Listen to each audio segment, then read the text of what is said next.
So, Ann, as we're nearing the end of this process, I'm just curious. I know I've been thinking about this as well. How confident are you that we're going to be able to push through and kind of hold up to what we're committing to with regard to the strategic planning initiative, and then follow through accordingly in the future?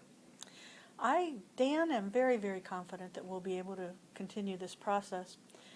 All of the action plans that have been developed came out of the original process, and the original process included everybody. So everybody here on campus has some investment into the process itself. Everybody has helped come up with some of the ideas in one way or another, and just having that having people embrace the process usually gives them some ownership that they may or may not have had if they didn't have so much participation.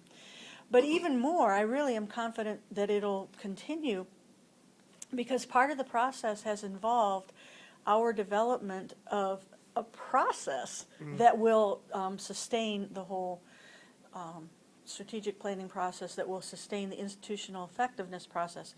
So we actually have created a process, and I hate to keep using the word process, but we really have here on campus, that will be a living process where we have accountability. It's part of what we do. Everybody is getting used to including their major strategic goals as part of their annual reports. And I think that with the correct oversight that we have put into place, that this will continue over time. What do you think? Yeah, I couldn't agree more. I've been through a lot of strategic planning processes, if you will, with other institutions. I'm sure you have as well. And, in many instances, these strategic plans are put together because of a recommendation by a board of trustees, or some kind of a recommendation by a higher body, if you will. And they're put together in these pretty little packages, and they're put in a binder, and they're thrown on a shelf, and then nothing comes out. And I don't feel that that's going to be the case at all here at the college. We have a plan in place. As you had mentioned, it's a living plan. It's something that's ever evolving. It's something that we're going to be constantly maintaining through things like the DIG report and things associated with our institutional effectiveness. It really is a beautiful process in that regard, because it incorporates so many things. It incorporates the strategic growth of the institution, the future of where we're heading, and at the same time it adds credibility and accountability to what we're doing through the institutional effectiveness process, as well as through what we're doing with assessment. So, in that regard, we're really killing like 5 birds with one stone, if you will, through this process, because we kind of have a game plan with where we want to go, and at the same time we're able to validate where we are, which helps us lead to the future of Mercy College. Yep, I would agree, absolutely. I think making this all something that we do as part of a business, part of our normal business, is really going to be helpful in the future, and I'm really happy to see how well we have done. Organizationally, this has been a tremendous, tremendous process. And I think that compared to, and I've been to quite a few other colleges, this is one of the best processes I have ever been involved with because of the input. I was at one college where the process was actually written by a guy over the weekend, and that was it. And there was no input from stakeholders, there was no vetting, nothing. And this is so opposite of that it has been a very, very good process. Well, in a lot of regards, the institution has definitely showed their commitment to this process by allowing things like multi-day retreats for everybody involved: faculty, staff, administration, board of trustees. They have showed their commitment to this process by allowing that amount of time and resources to be made available, saying, yes, this is important, this is how we plan to forge ahead and construct what will the next Mercy College, if you will look like. So Yep. I believe faculty have had, and staff have had more opportunities than probably any other process that they've been through with regard to feedback and the ability to be heard. Yep, I think so. I agree. Good. It's a great process, and it's a great time to be at Mercy. That's right. The point about where we go from this point and how successful we're going to be, I think the momentum we have built to this point is a strategic element of the whole process, that I think we're just going to continue to, almost like a snowballing effect, and that as we keep building speed, as things get accomplished, as people see success, they're going to be willing to move on to the next task that needs to be done, either easy or hard.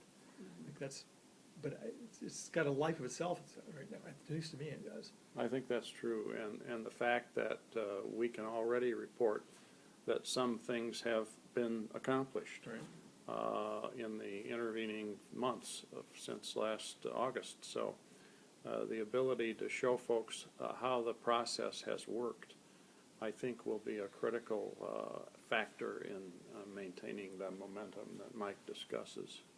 I think another critical piece is the high level of engagement that we've had in the process. The fact that I think almost 100% of our employees were present at the summit. We have had an extremely high percentage of employees participating in the action teams. Some not able to do so because of responsibilities that just prohibited them from having extra time to devote to more meetings. But the level of interest in the college assemblies where the conversations have been very engaging. So I think all of that, again, has built a strong foundation as we move forward. And so I have every confidence that the work that has begun will continue. I think so, and one of the techniques that Dr. Katie introduced for us was the mix and match selection of table assignments at the college assemblies, and we're going to continue that. I think the cross selling and reporting of information between divisions and programs and folks from all of the college areas has been very, very constructive. I think it has certainly helped to break down what I have always termed silo mentality, and really has helped us to see the interconnectedness, that no matter what my role or responsibility at the college, it is not solely defined by the department or division in which I serve, but there are implications across the college community. And so that breaking down, I would say, of the silo mentality has been huge, and that also then helps to create, I believe, create a higher level of accountability and responsibility. Absolutely, And faithfulness to the mission. definitely.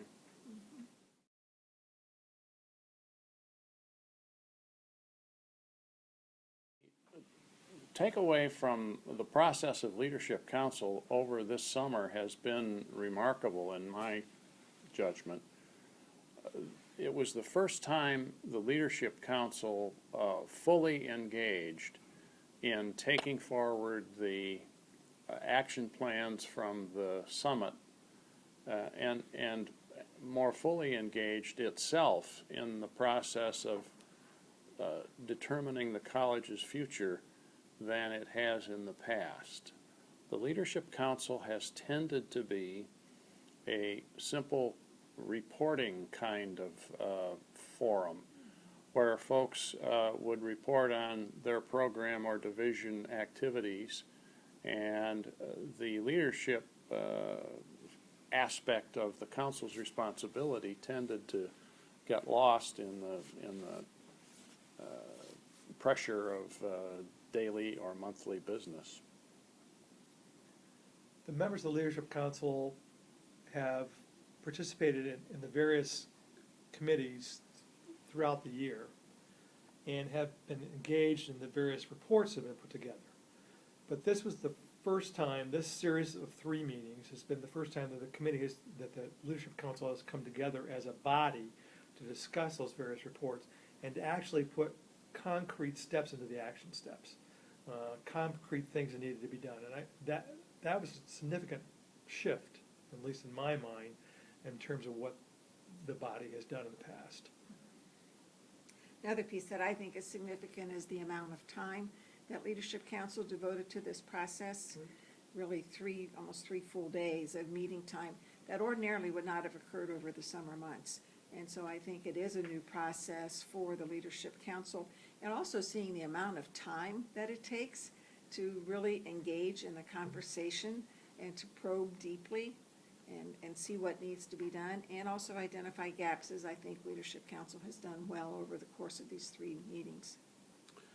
The progress is just remarkable in my judgment. We've come a long way in the last 3 weeks, basically, or I should say 3 months since June.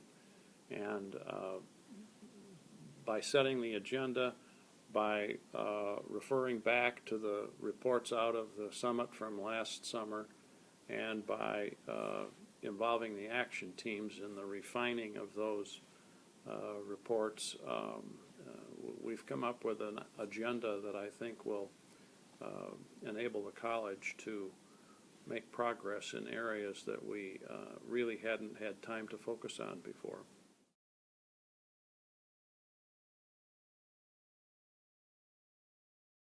Well, let me pose a question and ask Sister Barbara how you came up with the idea of representing graphically the results of last year's summit conversations. Well, we ended up really using an Excel chart to identify each of the actions that received the votes at the summit, and we put them in priority of the highest votes to the least number of votes. And then as we moved to the implementation team looked at all of those actions, determined the top 14 areas, and assigned work then to each of the action teams and the 4 standing committees. So it clearly was data-driven in terms of looking at what the body said at the summit and then carrying that forward into the work of the action teams.